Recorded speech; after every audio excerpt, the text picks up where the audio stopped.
कत्ल। नमस्कार, मैं प्रगति शर्मा और आप देख रहे हैं न्यूज अलर्ट इंडिया। आज के इस खास एपिसोड में जहां हम लेकर आए हैं एक ऐसी सच्चाई जो किसी फिल्म के स्क्रिप्ट नहीं बल्कि हकीकत है। प्यार, धोखा और कत्ल, वो खौफनाक खेल जिसे कहा जा रहा है हनीमून मर्डर केस। मौसम खूबसूरत था, प्यार का माहौल था, लेकिन उसी के बीच छुपी थी मौत की एक गहरी साजिश। बात है 11 मई 2025 की, जब इंदौर के राजा रघुवंशी और सोनम की शादी हुई। 20 मई को दोनों अपने हनीमून पर निकले मेघालय के लिए, लेकिन 23 मई को हो गया कुछ ऐसा जिसने सबको हिला दिया। सोहरा के एक होम स्टे से चेकआउट करने के बाद दोनों अचानक लापता हो गए। राजा की स्कूटी मिली एक सुनसान जगह पर और फिर 2 जून को मिला राजा का शव वही सौडोंग झरने के पास एक गहरी खाई में। यहीं से शुरू हुआ धोखेबाजी का खेल। पुलिस को चकमा देने की जी तोड़ कोशिश की गई, लेकिन तमाम मुश्किलों के बावजूद शुरू हुआ ऑपरेशन हनीमून। कुल 42 सीसीटीवी फुटेज, खून से सना जैकेट, सोनम की रेनकोट, होटल रिकॉर्ड्स और हर एक सुराग ने दिखाया कि कहानी में कुछ तो बहुत गड़बड़ है। जांच आगे बढ़ी, सोनम सामने आई और फिर खुल गई पूरी गुत्थी। पुलिस ने सोनम और उसके आशिक राज कुशवाहा का आमना सामना करवाया। फिर क्या था? सोनम फूट फूट कर बोली, हाँ मैंने अपने पति की हत्या की साजिश रची थी। उसने बताया कि कैसे उसने लोकेशन शेयर की, सास से झूठ बोला कि व्रत है लेकिन होटल में खाना खाया, कैसे कत्ल के बाद पति के सोशल मीडिया से ही 7 जन्मों का साथ जैसे पोस्ट कर पुलिस को भटकाने की कोशिश की। और सबसे बड़ा झटका, राज कुशवाहा के साथ साथ इस साजिश में शामिल थे 3 सुपारी किलर, आकाश राजपूत, विशाल उर्फ विक्की ठाकुर और आनंद कुर्मी। हाँ, मैं राजा का फोन चल नहीं हुआ अभी नहीं हुआ, बस हम चढ़ाई कर रहे हैं। हम ऊपर चढ़ गए फिर फोन लगाते हैं। और आज तो उपवास होगा फिर? मेरा तो उपवास है ना, मेरे को 2-3 बार बोल दिया। हाँ। मैं घूमने के चक्कर में अपनी ग्यारस थोड़ी तोड़ूंगी। वही तो कह रही, मैं अभी खरियार बना रही तो मेरे को एकदम से याद आ गई कि आज तो मेरे बहू का उपवास बापे। हाँ, खिचड़ी बना मम्मी रही का हूँ। सुबह फोन आ गया था कि उपवास है, तो मैं नहाई थी। हाँ, तो कहीं दूध लस्सी जो भी मिल रहा हो उपवास का सामान वो खा लो। अब पहले ऊपर तो चढ़े, जंगल में है, यहाँ से आज कुछ मिलेगा। बाप रे।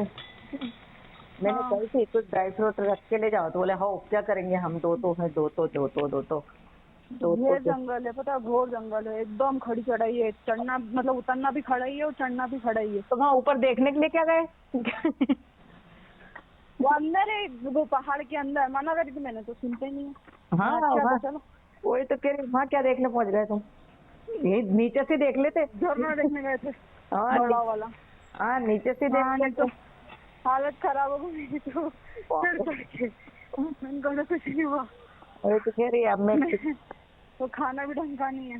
हाँ, कॉफी बुलवाई हाँ। तो आधा मग्गा दूध होगा और उसमें है ना 2 गिलास पानी में और कॉफी डाल के दे दी।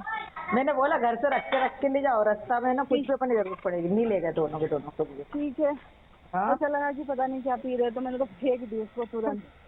वहाँ तो ऐसी और खाने के नाम पे कुछ भी नहीं है वहाँ पे। हाँ, नहीं मिल रही होगा, है ना? सांस फूल रही। हाँ, फूल रही तो लगाती हूँ ऊपर पहुँच के। हाँ, कोई दिक्कत नहीं, लग गया ना फोन बस। हाँ, चाची गई खूब पहाड़ पे जंगल में,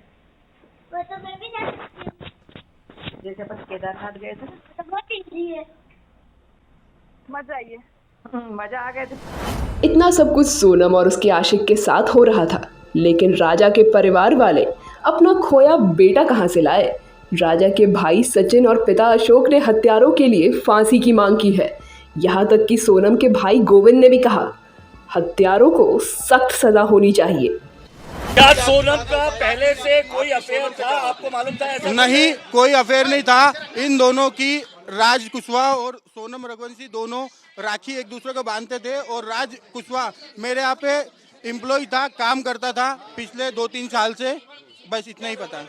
लेकिन पुलिस ने जो बोला है, गोविंद जी, पुलिस ने तो स्पष्ट कहा है कि सोनम बहुत ज्यादा संपर्क में थी राज के। वो संपर्क में होगी क्योंकि एजा एम्प्लॉई भी संपर्क में थी और बाद में मुझे उसका आइडिया नहीं है। उसका मुझे कोई आइडिया नहीं है क्योंकि मैं खुद 22 दिनों से मेघालय में बिना खाना खाए बिना कुछ करे मैं खुद ढूंढ रहा था और अभी भी मैं 96 घंटे से सफर कर रहा हूँ और डायरेक्टली यहाँ पे आया हूँ। ये बड़ी बात है कि आप खुद यहाँ पर आए हैं। मेरे को यूपी पुलिस ने मिलने नहीं दिया सोनम से। रात को 10:30 बजे मेरी मुलाकात उनसे हुई है, वो भी 2 मिनट के लिए मुलाकात करी। उसमें भी 25 पुलिस वाले थे, मैं उनसे कोई आंसर क्वेश्चन नहीं कर पाया। इसका भैया अगर मुझे अनुभव होता तो मैं वहाँ तक पहुँचने ही नहीं देता चीज़ों को। मुझे अनुभव नहीं है हत्या का। आपको बता दें कि सोनम ने 9 जून को उत्तर प्रदेश के गाजीपुर में सरेंडर कर दिया था। पुलिस ने सभी आरोपियों को गिरफ्तार कर लिया है। अब इंतज़ार है उस दिन का जब अदालत सुनाएगी इंसाफ, क्योंकि ये कहानी सिर्फ एक कत्ल की नहीं है, ये है भरोसे के खून की दास्तां। आपको बता दें कि सोनम 9 जून को यूपी के गाजीपुर में सरेंडर हो चुकी है। पुलिस ने सभी आरोपियों को गिरफ्तार कर लिया है और अब इंतजार है उस दिन का जब अदालत सुनाएगी इंसाफ। ये कहानी सिर्फ एक कत्ल की नहीं, ये है भरोसे के खून की दास्तां।